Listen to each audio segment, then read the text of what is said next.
মধ্যপ্রাচ্য জুড়ে যুদ্ধ ছড়িয়ে পড়ছে, বিশ্ববাজারে জ্বালানির দাম বেড়েছে দ্বিগুণেরও বেশি। কিন্তু আশ্চর্যের বিষয় হল বাংলাদেশে এখনও বাড়েনি জ্বালানি তেলের দাম। তাহলে প্রশ্ন হচ্ছে, বাংলাদেশে কি কৃত্রিমভাবে তেলের সংকট তৈরি হচ্ছে? আজকের ভিডিওতে আমরা জানব আসল সত্যটা কি। অংশ 1, সরকারের ঘোষণা। আজ মঙ্গলবার বিদ্যুৎ, জ্বালানি ও খনিজ সম্পদ মন্ত্রণালয় এক অফিস আদেশে জানায়, এপ্রিল মাসেও জ্বালানি তেলের দাম বাড়ছে না। বর্তমান দামগুলো খেয়াল করুন। ডিজেল 100 টাকা, কেরোসিন 112, পেট্রোল 116 আর অকটেন 120 টাকা। এই দাম ফেব্রুয়ারি ও মার্চেও কিন্তু একই ছিল।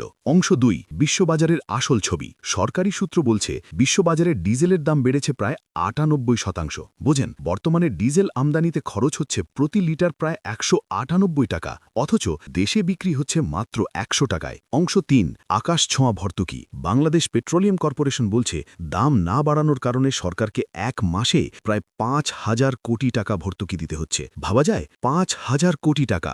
অংশ 4, অটোমেটিক প্রাইসিং। 2024 সালের মার্চ থেকে সরকার চালু করেছে অটোমেটিক প্রাইসিং সিস্টেম। এর মাধ্যমে প্রতি মাসে বিশ্ববাজারের সাথে তাল মিলিয়ে তেলের দাম ঠিক করা হয়। অংশ 5, তিতা সত্য। বিশ্ববাজারে দাম বাড়ছে, কিন্তু দেশে বাড়ছে না। এতে কি হচ্ছে? সরকার বিশাল ভর্তুকি দিচ্ছে, বাজারে চাপ বাড়ছে এবং সরবরাহে বড় সমস্যা তৈরি হতে পারে। ফলাফল, মানুষের মনে তৈরি হচ্ছে কৃত্রিম সংকটের ধারণা। তাই প্রশ্ন থেকেই যাচ্ছে, বাংলাদেশে কি সত্যিই সংকট, নাকি স্রেফ বাজারে আতঙ্ক? আপনার মতামত কমেন্টে জানান, ভিডিও কি শেয়ার করুন যাতে সবাই আসল সত্যটা জানতে পারে।